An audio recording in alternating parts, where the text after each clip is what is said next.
محبتوں کا مان رکھنا سیکھیں کیونکہ زندگی بہت چھوٹی سی ہے، اور کوشش کریں کہ کسی کا مان اعتبار نہ ٹوٹے کیونکہ وقت تو گزر جاتا ہے لیکن دی ہوئی تلخیوں کے نقش باقی رہ جاتے ہیں۔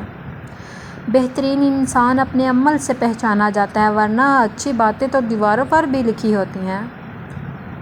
آپ 40 سال کے ہو جائیں تو سمجھ لیجیے کہ زندگی کی اثر ہو چکی ہے۔ اپنے اخلاق، کردار اور آخرت کی طرف توجہ دیں کیونکہ اثر اور مغرب میں زیادہ تغیر نہیں ہوا کرتی۔ دو وجوہات کی بنیاد پر ہم اعتماد نہیں کر پاتے، پہلی یہ کہ ہم کسی کو جانتے نہیں، دوم یہ کہ ہم سب کچھ جان جاتے ہیں۔ وہی ابلتا پانی جو آلو کو نرم کرتا ہے، انڈے کو سخت کر دیتا ہے۔ آپ کسی سے شکوہ نہ کریں بلکہ اپنے آپ کو پہچانیں کہ آپ سخت مزاج ہیں یا نرم مزاج۔ زمانے میں آئے ہو تو جینے کا ہنر بھی رکھنا، دشمن سے کوئی خطرہ نہیں بس اپنوں پہ نظر رکھنا۔ الفاظ ختم ہو جاتے ہیں، آوازیں بند ہو جاتی ہیں، لوگ اتنا دور چلے جاتے ہیں کہ واپس آنا ناممکن ہو جاتا ہے۔ پیچھے رہ جاتی ہیں تو صرف یادیں، کچھ سچی، کچھ جھوٹی، کچھ پوری، کچھ ادھوری سی۔ یہ جو اپنے ہوتے ہیں نا، بڑے بے رحم ہوتے ہیں۔ دنیا کی کہی ہوئی بات اور اپنے کی کہی ہوئی بات میں یہ فرق ہوتا ہے کہ دنیا کی کہی ہوئی بات پہلے تکلیف دیتی ہے اور پھر اس کی عادت ہو جاتی ہے، پر اپنوں کی کہی ہوئی بات کی کبھی عادت نہیں ہوتی، یہ ہر بار سننے پر پہلے سے زیادہ تکلیف دیتی ہے۔ اپنی نیکی چھپانا انسان کی سوچ کا امتحان ہے اور دوسروں کے گناہ چھپانا انسان کے کردار کا امتحان ہے۔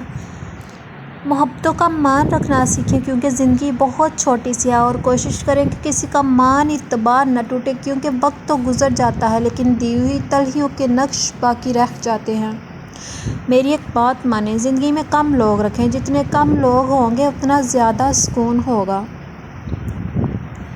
جو انسان آنسو کا درد سمجھتا ہے وہ دوسروں کو آنسو کبھی نہیں دیتا۔ لوگوں کی اکثریت آپ کے ساتھ مخلص نہیں ہوتی بلکہ ان کی ضروریات مخلص ہوتی ہیں، صرف ان کی ضروریات بدلنے سے ان کا اخلاق بدل جاتا ہے۔ ضروری نہیں کہ اگر آپ کسی کا دل دکھاؤ تو وہ منہ سے بد دعا دے، جب بھی وہ آپ کی وجہ سے اللہ کے سامنے روئے گی تو وہ آپ کو مہنگا پڑے گا۔ سنو، دکھ دینے میں رعایت کرنا یہ لوٹ کر دینے والے کے پاس ضرور آتا ہے۔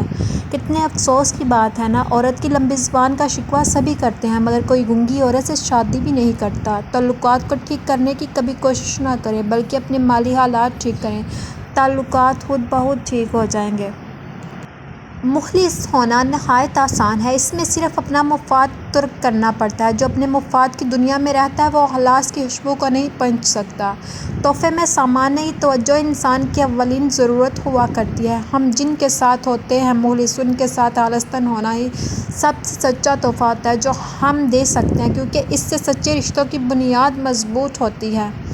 کسی کی زندگی میں اس کے لیے زندہ رہنے کے اسباب پیدا کرنا اس کی قبر پر فاتحہ پڑھنے سے زیادہ بہتر ہے۔ یہ سانپوں کی دنیا ہے، ذرا سنبھل کر چلنا، یہاں ہر کوئی بڑے پیار سے